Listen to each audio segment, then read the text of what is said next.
The moment the lights went out, Marcus knew something had gone terribly wrong. It wasn't the power failure. Prisons had blackouts all the time. It wasn't the sound of alarms. Those were normal.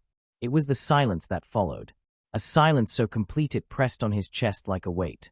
He could hear nothing but the sound of his own heartbeat. And then, a scream. Not a normal scream. A scream that seemed to pierce walls, coming from somewhere deep inside the block he had been locked in for months.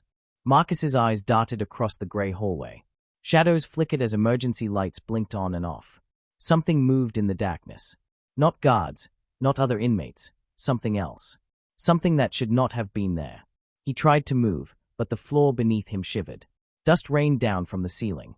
Metal clangs echoed as if the prison itself were alive and angry. Then he saw them, figures moving fast, silently, between the cells. Prisoners he recognized, but not the same. Their faces were twisted in fear, confusion, and something worse, knowledge. Knowledge of things that were never meant to be seen. "They know we're watching," a voice hissed behind him.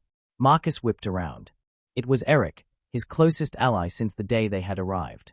But Eric's eyes were wide, almost empty, and his lips trembled as he whispered, "You weren't supposed to find out. None of us were." Marcus's stomach sank. He had heard rumors, stories whispered through the walls about what happened in the dead of night. But he had never imagined this. What these inmates were doing, behind the guards' backs, was something no one outside should ever know. The floor beneath them vibrated violently. A wall groaned and then collapsed, sending bricks and metal sliding down the corridor. Marcus grabbed Eric's arm. "We have to move." As they ran, a sudden white light blazed from one of the cells. Marcus shielded his eyes. When he looked again, the inmate inside was gone. Just gone. No body. No trace. Only the empty cell staring back at them, as if the man had never existed.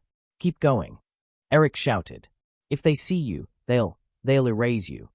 Marcus's mind raced. Erase. He had heard the whispers of a special wing where prisoners were taken and never returned, where their minds were broken and their existence wiped clean. And now he realized it wasn't a rumor. It was happening. Right here. Right now. He turned a corner and froze. The hallway was filled with shadows of movement, hundreds of inmates, all converging in ways that shouldn't be possible. Some dragged things from cells. Others whispered words Marcus couldn't hear. And in the middle of the chaos, a figure he knew too well. The warden. Not the one he had met during the day. Something else. A version of him that Marcus had only seen in nightmares. He was tall, rigid, and his eyes glowed faintly red in the dark. His hands moved in strange gestures, and the prisoners around him obeyed without question. Marcus felt a cold sweat. This wasn't just a prison anymore. It was a machine. A machine designed to manipulate, control, and erase. And what these inmates were doing, what they had been forced to do, was a part of it. Something no one outside was meant to know. Before Marcus could react, the warden turned, and his glowing eyes locked onto Marcus. A wave of cold pain shot through Marcus's head, and he fell to his knees. Voices filled his mind, thousands of them, whispering secrets that burned like fire. Names, dates, crimes, confessions, things he could never unhear. He screamed, but the sound died in his throat, and then the floor cracked beneath him. Everything went black. Marcus woke to silence. The walls around him were white and sterile. The gray concrete was gone. The screams, the shadows, the glowing eyes, they were gone too. But the memory of it burned in his mind like acid. He tried to move, but his body ached. Every muscle protested. He remembered Eric's warning. If they see you, they'll erase you. A door slid open, and a guard stepped in. But he wasn't like the others. He moved quietly, almost ghost-like, and didn't speak. Marcus tried to ask him questions, but no sound came out. His throat was dry, his voice gone. Then he realized he wasn't alone. Across the room, 2 other prisoners were lying on cots, their eyes wide and haunted. One of them stirred. It was Rachel, an inmate he had shared stories and meals with. Her face was pale, and when she saw Marcus, she whispered, "You saw it too, didn't you?" Marcus nodded. He wanted to speak, to ask her everything, but the words wouldn't come. The room had no windows. Only a small camera in the corner, blinking red. They were being watched. Always watched. Rachel shifted closer. "We have to remember what happened," she said, her voice barely audible. "If we forget, if they take it from us, we're gone." Marcus felt a surge of fear. Memory was the only weapon they had, and the prison knew it. Every night, It tested them, stripped them, twisted them, until the line between what was real and what had been erased blurred completely. A low hum began in the walls. Not the usual machinery sound. Something deeper. Pulsing. Watching. Waiting. Marcus's mind filled with fragments of the previous night. The glowing eyes. The warden. The whispered names. The erasure. The vanished inmate. Then the lights flickered. The camera in the corner focused. And somewhere deep inside the prison, the hum became a scream. Marcus knew, with terrifying certainty, that what these inmates had done, what had happened last night, was never meant to be known. And if anyone outside ever learned it, it would change everything. He clenched his fists, feeling the first spark of defiance. But before he could act, the door hissed open again, and the nightmare began anew. Marcus blinked against the harsh white light, his head pounding as if the prison itself had mocked him. The room smelled of antiseptic and metal. He could feel every bruise, every ache from being slammed to the floor the night before. But worse than that, he could feel his mind buzzing, as if someone had turned it inside out. Rachel sat across from him on her cot, knees pulled to her chest. Her eyes were hollow, dark shadows circling them. She spoke first, her voice barely a whisper. They test us every night. Every night, they make sure we remember, or forget. Some don't survive. Marcus shivered. He remembered Eric's warning and the vanishing inmate. What do they want? He asked, finally finding his voice. His throat felt raw, but the words came. Rachel shook her head. It's not about punishment anymore. It's control. They don't just lock us up. They erase us, change us, turn us into something we're not. Something nobody outside would recognize. He swallowed hard. His mind kept replaying the glowing red eyes of the warden, the whispered secrets that burned in his head. Every memory he tried to hold onto felt slippery, like sand slipping through his fingers. A loud metallic clang echoed through the hall outside. Marcus jumped, heart racing. Rachel froze too, eyes wide. The hum in the walls grew louder, deeper. This wasn't just the building settling, it was a signal. Something was coming. Suddenly, the door opened, and a new figure stepped in. Tall, thin, wearing the uniform of a warden but with an unnerving calmness. His eyes scanned the room slowly, stopping on Marcus. Marcus felt a cold shiver run down his spine. He wanted to speak, to demand answers, but the words caught in his throat. The warden spoke in a quiet, chilling tone. You've seen too much already. That is dangerous. Marcus's fists clenched. Dangerous for who? For us, he croaked. The warden tilted his head. Dangerous for the system. For those who cannot be trusted with what happens inside. Marcus realized then what Rachel had meant. This wasn't just a prison. It was a place where the very concept of truth and memory could be manipulated. And he and the others, they had crossed a line they weren't supposed to. The warden stepped closer, his shoes silent against the floor. He reached for a console on the wall. The screens flickered to life, showing corridors, cells, and prisoners. Each screen glowed with red numbers next to the inmates' faces. Scores. Names. Death sentences. Marcus couldn't tell. Suddenly, a shrill alarm cut through the air. The red numbers on the screens changed, shifting rapidly. Something was happening. The warden looked at Marcus with cold precision. They've remembered too much. That cannot happen. Marcus's stomach dropped. He could feel it in his chest, the building's energy changing, the hum growing louder, almost alive. Shadows stretched across the walls unnaturally. Without warning, the lights went out again, plunging the room into darkness. Marcus heard whispers all around him, voices he couldn't recognize, voices that didn't belong to the people in the room. Rachel grabbed his arm. They are coming. They know we're awake. The hum became a roar, echoing inside Marcus's skull. He stumbled backward, trying to find the door, but the floor shifted beneath him. It was like the prison itself was alive, breathing, punishing them for even being aware. Then came a scream. Not Rachel's, not his, not any voice he recognized. Something deeper, something inhuman. The walls seemed to vibrate with it.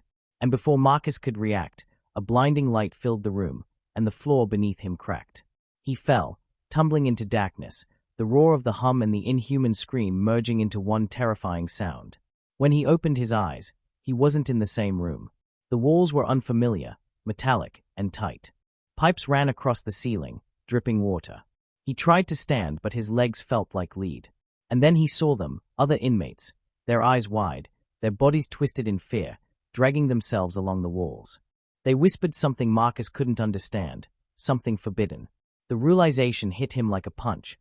What these inmates did inside this prison, what they endured and witnessed, it was never meant to be known. And now he was about to be part of it. Marcus's head throbbed as he tried to make sense of the metallic room he had landed in. The air was damp and cold, dripping water echoing from the pipes above. Shadows stretched across the walls, twisting unnaturally. He tried to stand, but his legs wobbled like jelly. "Marcus," a shaky voice called from the corner. He turned and saw Rachel, her face pale and sweat glistening on her forehead. She was crawling, dragging herself along the wall as if the floor itself were trying to hold her down. We have to keep moving.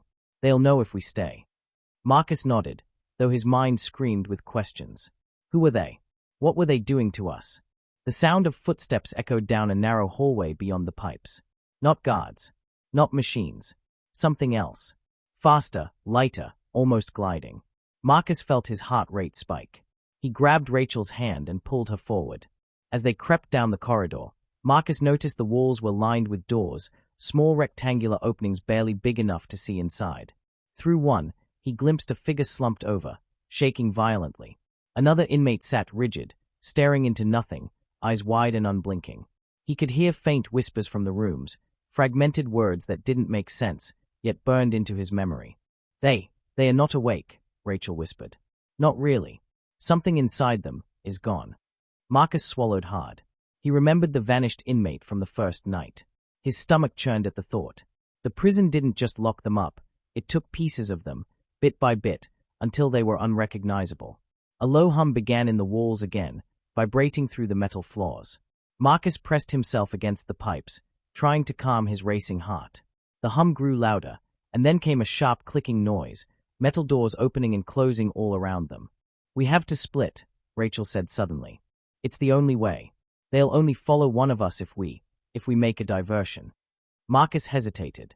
Fear clawed at him. But before he could protest, a shadow moved down the hall, too fast, too precise. The glowing red eyes of the warden, or whatever that thing was, glinted from the darkness. Its hands moved in impossible ways, signaling something unseen, commanding obedience. "Go!" Rachel shoved him toward a side corridor. Marcus sprinted, feet slipping on the damp floor, the hum now a roar in his ears. Behind him, he heard shouting, voices inhuman, distorted, mingling with the screams of other inmates. He turned a corner and froze. There, in the middle of the hallway, was a group of prisoners huddled together. They looked like they had been through hell, faces pale, eyes hollow. And yet, they were alive. Or at least, moving. One of them, a man named David, spotted him and whispered urgently, "Marcus, you have to get to the lower wing. That's where they keep the others. You might be able to save them."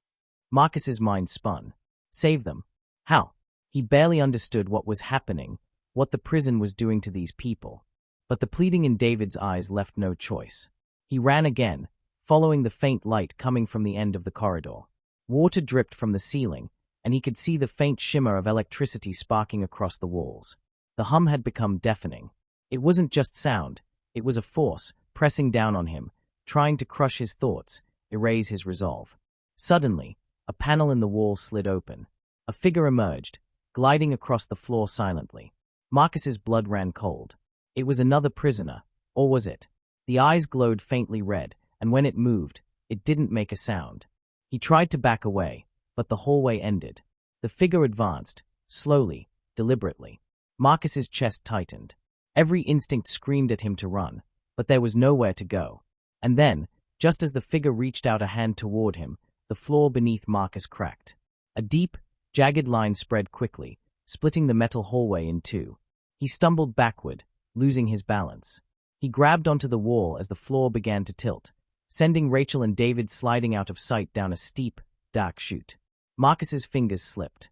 He let out a scream as he plunged into darkness. The last thing he saw before everything went black was the glowing red eyes of the warden, staring down at him from the top of the corridor. He landed hard, the impact knocking the wind out of him. Dust filled the air, and the hum vibrated through his bones. He tried to move, to orient himself, but the chute seemed endless, twisting, turning, dropping him deeper into the unknown. And then he realized he was not alone. Other prisoners were here too, trapped in the same dark abyss. Some were silent, some whispered. Their faces were pale, their eyes wide with terror. Marcus tried to speak, but no words came. His voice was gone, stolen by the prison, just like everything else they had taken from the inmates. And in the darkness, the whispers began. Not their own voices. Something else, something not human, repeating words that burned into their minds. You were never meant to know. You will not leave this place unchanged. Marcus felt panic rise in his chest. He didn't know if he could survive what was coming next. The darkness wasn't empty, it was alive, and it had been waiting for him. He braced himself for whatever nightmare the prison had planned, knowing that the night was far from over, and that what these inmates had done inside these walls was something no one outside was ever meant to discover. Marcus landed hard, the impact knocking the wind out of him. Dust and debris filled the air, and for a moment he couldn't see anything. The metallic walls around him gleamed faintly under a sickly green light, casting long, twisting shadows that moved on their own. His head throbbed, and every breath he took felt like fire in his lungs. He struggled to stand, gripping the wall for support. "Rachel," he whispered, his voice barely audible. She appeared a few feet away, her body scraped and bruised, but her eyes were wide and alert. "I'm here," she replied. Her voice trembled. "We have to move, now. They are coming." Marcus followed her cautiously, stepping over the bodies of other inmates who lay scattered across the floor. Some were unconscious, others stared into nothing, their faces pale and hollow, as if pieces of them had already been taken. The hum in the walls grew louder, vibrating through the floor, the ceiling, and his bones. It wasn't just sound, it felt alive. As they moved through the narrow corridors, Marcus noticed strange symbols etched into the walls, glowing faintly red. He reached out to touch one, but Rachel grabbed his wrist. "Don't," she warned. "They track everything we do. Every move, every thought." Marcus's stomach twisted. Track their thoughts. The prison had gone far beyond any normal rules. This wasn't just confinement. It was manipulation, erasure, control. They reached a large metal door at the end of the hallway. Rachel pressed her hand to a scanner, and it beeped softly. The door slid open, revealing a massive chamber. Inside, hundreds of inmates were lined up in rows. Their movements were stiff and jerky, almost robotic. Marcus felt a chill run down his spine. A figure stood at the front of the room, tall, impossibly still, eyes glowing red. It was the warden, or some form of it. Marcus remembered the glowing eyes from before. Now, the warden's hands moved slowly, rhythmically, and the inmates responded instantly, their bodies twitching and jerking as if controlled by invisible strings. Marcus swallowed hard. This is what they were hiding," he whispered to Rachel. Suddenly, a loud siren blared, echoing through the chamber. The inmates froze, and the warden's head snapped toward the source. A section of the floor lifted, revealing a deep pit. Shadows moved within it, twisting and writhing. Marcus realized with horror that it wasn't just a pit, it was some kind of processing chamber. A place where the prison erased parts of the inmates' minds, leaving them hollow and obedient. Rachel grabbed Marcus's arm. "We have to go. Now," she hissed. They sprinted down a side corridor, the hum growing louder, almost unbearable. Behind them, they could hear the warden's voice, low and commanding, though no sound seemed to come from its lips. It was in their minds, controlling fear and panic, bending them to its will. Marcus stumbled over a body and almost fell. He looked back and saw other inmates crawling after them, some dragging themselves along the floor, desperate for escape. The prison was alive with fear, confusion, and control. It pulsed, breathed, and fed on them all. They reached a spiral stairwell leading deeper underground. The walls were slick with water, and the steps were narrow and uneven. Marcus felt a surge of panic as he realized there was no end in sight. Rachel gripped his hand, pulling him forward. At the bottom, a massive chamber opened up, filled with strange machinery. Pipes ran across the ceiling, dripping with water, and faintly glowing conduits pulsed with energy. Inmates were strapped into metal chairs, wires attached to their heads, and their eyes rolled back as the prison extracted knowledge, memories, and pieces of their humanity. Marcus felt bile rise in his throat. "They are destroying them," he whispered. "Taking everything, turning them into nothing." Before he could react further, a section of the floor shifted violently. Marcus and Rachel lost their balance and tumbled down a chute that opened beneath them. The chute was narrow, twisting, and lined with sharp metal edges. They slid helplessly, the hum now deafening, and screams echoed from the walls, some human, some not. They landed in a room filled with darkness, only dimly lit by red lights along the ceiling.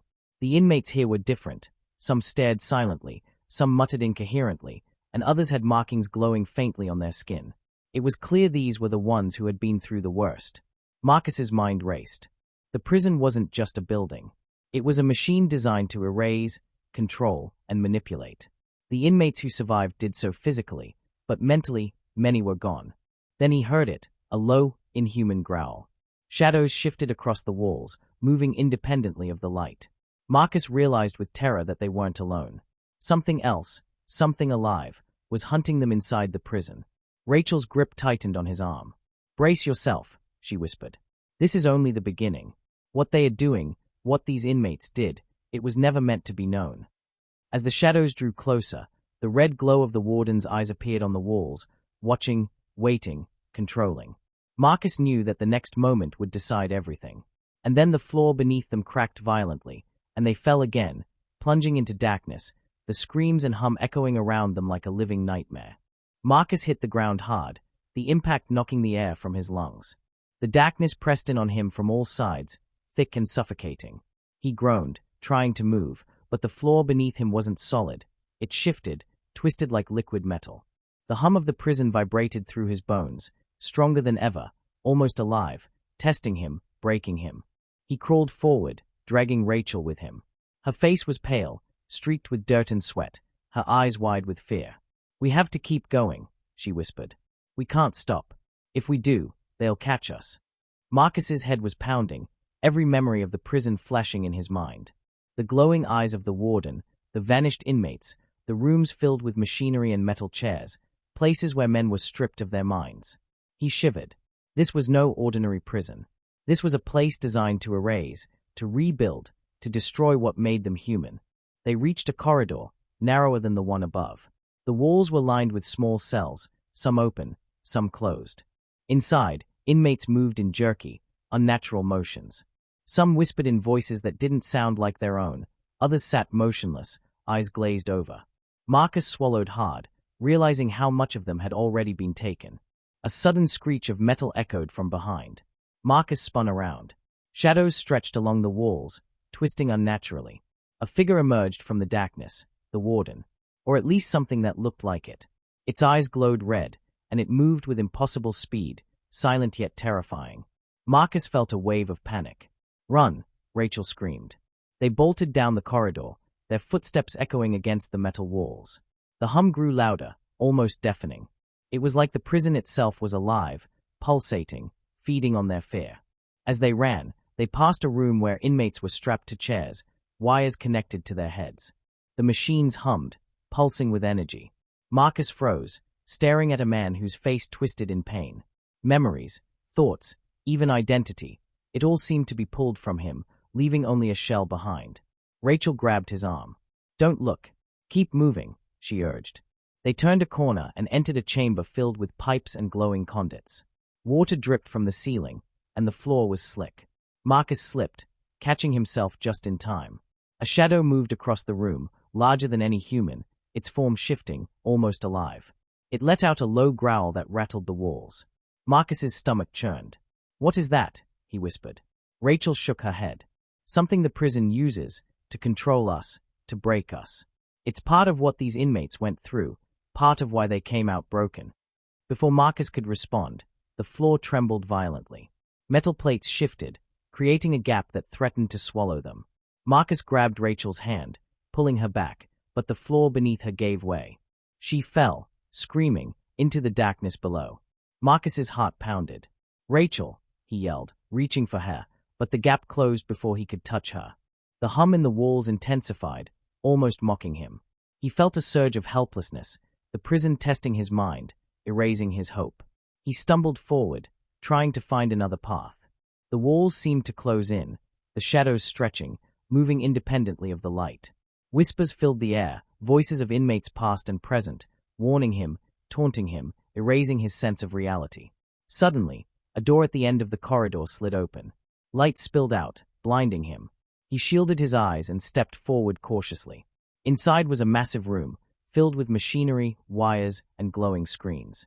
Inmates were strapped to chairs, their faces twisted in pain and confusion.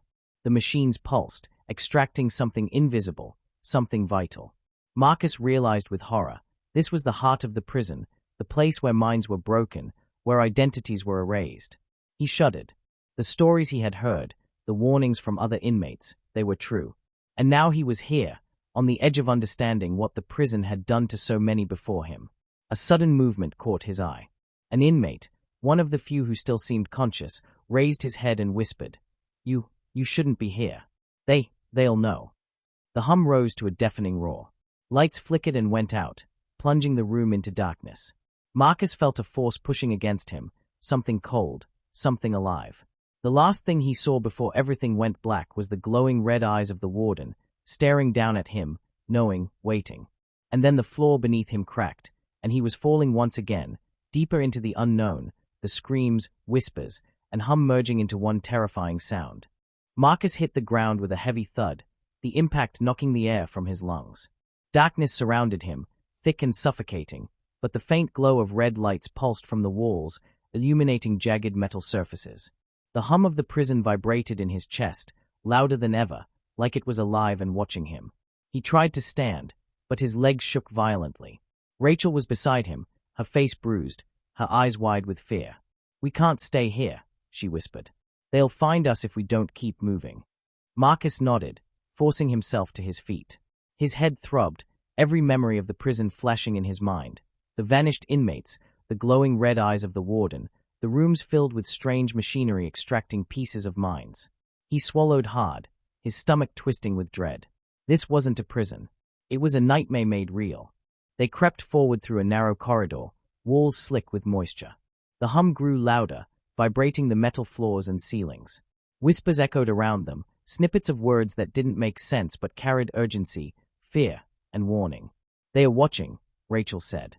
"The prison, it knows we're here. It controls everything. Don't let it break you." Marcus shivered. The hallway stretched endlessly, but he noticed cells lining the walls. Inside, inmates sat motionless, their eyes vacant, their bodies rigid. Some whispered incoherently, others simply stared into nothing. He recognized some from before, their humanity, pieces of their minds, already stolen. A sudden metallic screech echoed behind them. Shadows stretched along the walls, twisting unnaturally. A figure emerged, the warden. Its glowing red eyes fixed on them, its movements precise and inhuman. Marcus's chest tightened with fear. "Run," Rachel shouted. They bolted down the corridor, the hum rising to a deafening roar. Footsteps echoed behind them, though no human was visible. The shadows seemed to move independently, closing in. They reached a massive chamber, filled with machinery and wires glowing faintly in the dim light. Inmates were strapped into chairs, their heads connected to cables, eyes rolling back as the machines pulsed. Marcus felt bile rise in his throat. This was the center of the prison's power, the place where minds were stolen and reshaped. A sudden explosion of light and sound erupted from one corner. A prisoner, or what remained of him, convulsed violently, screaming as the machines drew his very identity from him. Marcus stumbled backward, the terror of what was happening flooding his senses. Rachel grabbed his arm. "We have to move. Now." They darted into a side corridor, where pipes dripped water and sparks flew from broken conduits. The hum continued, pressing into their minds. Marcus's thoughts scattered. He struggled to focus, to remember who he was and why he had to survive. Suddenly, the floor trembled. A deep crack split the metal beneath them. Marcus grabbed Rachel, pulling her back, but the floor shifted violently, sending them both sliding into a chute that twisted downward, faster and faster. The air whipped past their faces, and the hum now roared like a living beast. They landed hard in a chamber filled with shadows. The faint red glow revealed inmates huddled in corners, some muttering, some silent, all broken. Marcus recognized the same hollow eyes from before. The prison had taken them piece by piece. "We have to find a way out," Rachel said, her voice shaking but firm. "This place, it's designed to erase us. We can't let it." Marcus nodded, but fear clawed at his mind. He realized the prison wasn't just a building. It was alive, it was aware, and it fed on everything inside. Every step, every thought, every fear. The inmates who survived did so physically, but their minds, many were gone. A low growl echoed through the chamber, and shadows began to move independently along the walls. Marcus felt his heart race. The warden appeared again, its glowing red eyes scanning, waiting, controlling. And then, without warning, the floor beneath Marcus and Rachel split open, plunging them into darkness once more. Screams and whispers surrounded them, merging with the deafening hum of the prison itself. Marcus knew, in that moment, that the nightmare was far from over, and what the inmates had done inside these walls was something no one outside was ever meant to know.